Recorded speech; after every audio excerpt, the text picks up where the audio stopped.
We're here today as part of a series that we're doing for the Ageless Voices book launch. And today we have a few of our beautiful guests that are going to talk about their chapter that they've written for this book, Ageless Voices, and how the process of writing this brought out even another version of themselves, how they grew through the process of writing, and then how it is to be part of a collaboration, a collaborative book where we're sharing a message and a theme out into the world. And so I'm here today with my beautiful co-host, Mary Gervais. She is such a joy, and she is meeting many of these co-authors for the first time. I actually am a co-author in this book, and so I have met them and heard many of their stories, but we're going to have two different perspectives here today. Mary, do you have anything to say about this process or this journey? Oh, yes. And hello, everyone. And I am thrilled to be here today because I myself have been in two collaborative books and I then went on and authored my own book, Heartblaze. So I'm really excited to dig in and just see, the stories behind this book. And I just think that we all have a story to tell, and it is so beautiful when we can dig in and share that message. Absolutely. Our stories not only free ourselves, they empower others, and there is a true ripple effect from us telling our stories and sharing that authentically. So, right now, we are here with Terese Parkins. And, Terese is not only somebody that's a co author, and we've actually been in two books together, but she is also a dear friend. And she is Mrs. Long Beach, California, which is an extra bonus. So, Terese, tell us a little bit first and foremost of what is the chapter? What is the name of the chapter that you have in the book? Thank you for having me. The chapter is called Full Circle Beauty. Wow. And now tell us a little bit about who you are, that soul essence, this is who I am type of answer. I am a person who wants to inspire others to feel beautiful in their own skin wherever they're at, no matter their age or circumstance. And I wanted to go, you are that person. You're not just trying, you are that person each and every day in every atmosphere, in every circle that I've ever been a part of you in. I get full chills because you are that person. So thank you for really showing up as that. So Mary, do you have a couple of questions for Terese? I do, and Terese, it's so beautiful because one of the things that I was going to ask you is how you think that your story will resonate with women of different backgrounds. I And go ahead, finish. no, and I'm going to continue on a little bit with that. And I'm just going to say across the generations. Yes. Thank you for that intuitiveness, because the heart of my story and the heart of who I am is from a mother that taught me to live in such a positive way, no matter whatever happened. And many things did happen to her, and she instilled in me that positiveness, that even if things are trying, and life happens, and we all know that it does, that we can tap into our faith, our love for ourselves, and our true beauty. And so she instilled in me that, and I feel that my story tells a story of starting out doubting that, but coming around with experiences that happened in a circle of love instead of fear, and of faith and confidence instead of competitiveness and judgment. And so letting go of that judgment and fear, no matter where you come from, is the key. And truthfully, I'm fond of saying it's a good thing we all don't look alike and we're not clones, because what a boring world this would be. If you look out into nature, it doesn't all look like beautiful mountains and no ocean. Or so if you think of the lessons that nature teaches us as in beauty, we can apply that to ourselves. And this is just coming out from what I'm saying. So it's great because it luckily we don't all have the same size, height, any color, hair, color, anything. It's it's a beautiful thing, and we're meant to be that beautiful being and love ourselves. Wow. I know I that love Mary that. got all these questions, and so do I. And we're trying to keep it tight so that you can really repurpose some of this content.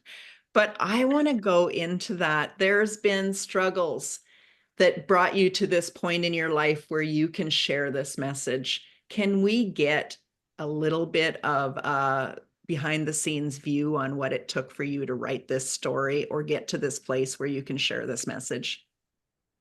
Without getting into too many details, yes. So seeing myself, every single one of us as a child has been called a name. And a simple name on a playground started me on a journey of worrying about, do I fit in? Do people like me? Can they like me? What do I need to do to make people like me?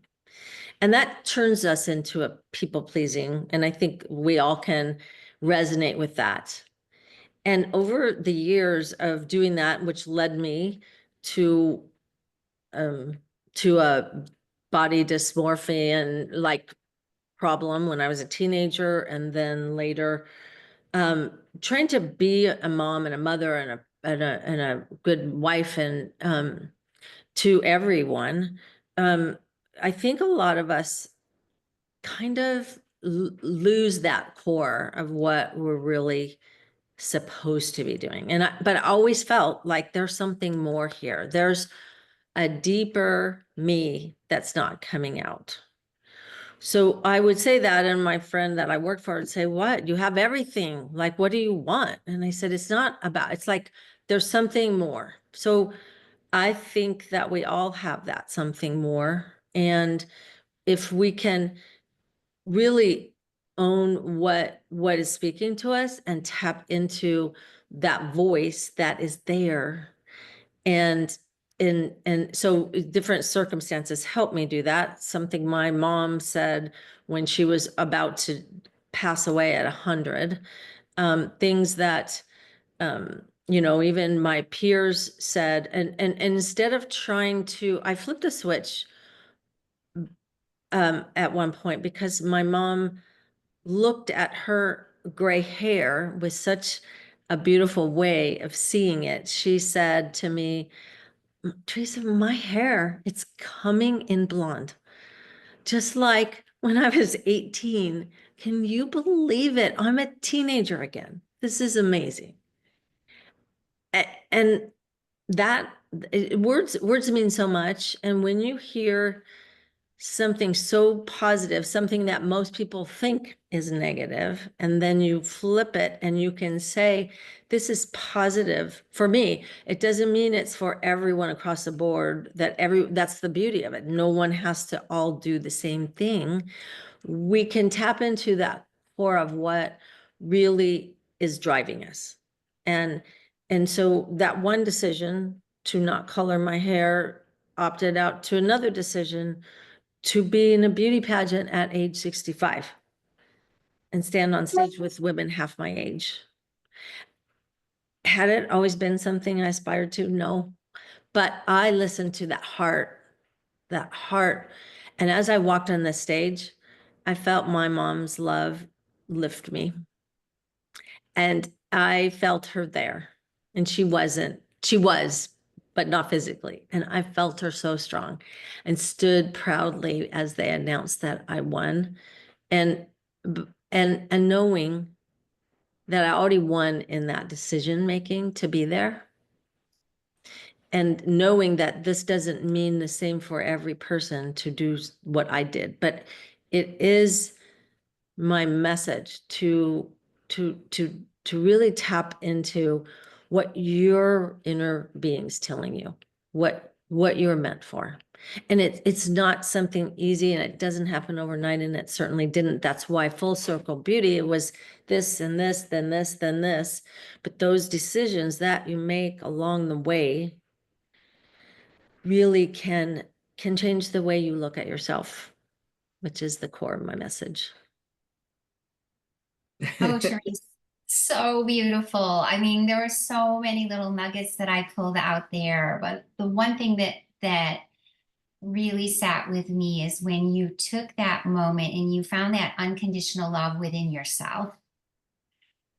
And that is when everything flipped for you. You haven't told me that, but I mean, that is what I am taking away from your story, and it is so beautiful. Um, and it's just a whole perspective shift also for you to tell the world at age 65.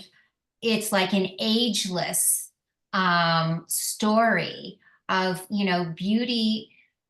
I always say beauty is, as we grow older, we become wiser and we are even more beautiful because you're just radiating that. And that's what I feel like you are doing. So thank you. It's so true. I see that as well. And it's so beautiful to celebrate, not only as your friend and not only as a co-author in this book, but to someone that believes that each one of us has a message and a mission.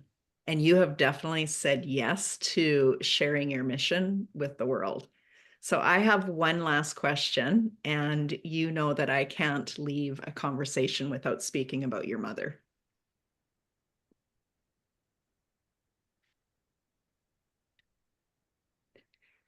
She has impacted so many people through her journey, and she continues to, which is really what legacy is all about. When people read this book, Ageless Voices, and they read your story, but they also read the theme of an ageless mindset and an ageless attitude, what is the thing that your mother would love to say? I know she was so good at just saying, like, just dance or just have fun. What would she be saying at that time as she was hearing these stories? She was, and I love what you said, Mary, about the wise woman, because I believe we do get wiser as we get older. And that's why I'm so cherished those things that she shared with me.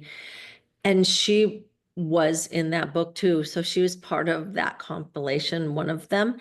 And we did an interview, and she was on, and someone female, we did an interview, and someone asked, well, what about this, or asked her a question, and she said, you mean they care about what I think? And here she is, almost 100, astonished that people cared what she thought. So what I say to that, that was an eye-opening thing to me. Yeah, mom, there's like, of course they do. But see, even though was simple in her message, love your family, be a good person, love other people with all your heart, and just be happy with what you have, with what you're given. Like, instead of aspiring to have more, be happy with what you have and grateful. And her faith was a very big part of that. And so I feel like, yes, her legacy needs to live on. She didn't know it was even living when she was living. But my purpose is to, and this book's purpose is to inspire us all to inspire us all to jump with joy about the process of aging. Mm. Society tells us it's something to be negative, anti this, anti-aging.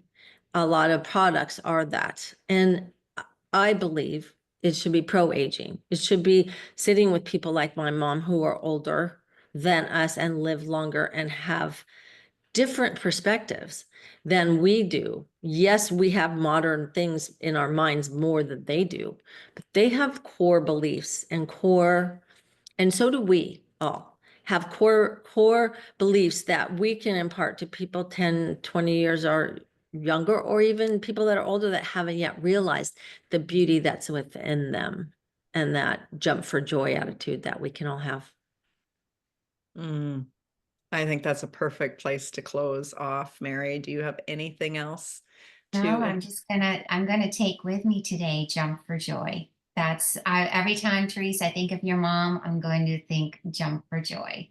Beautiful. Thank you.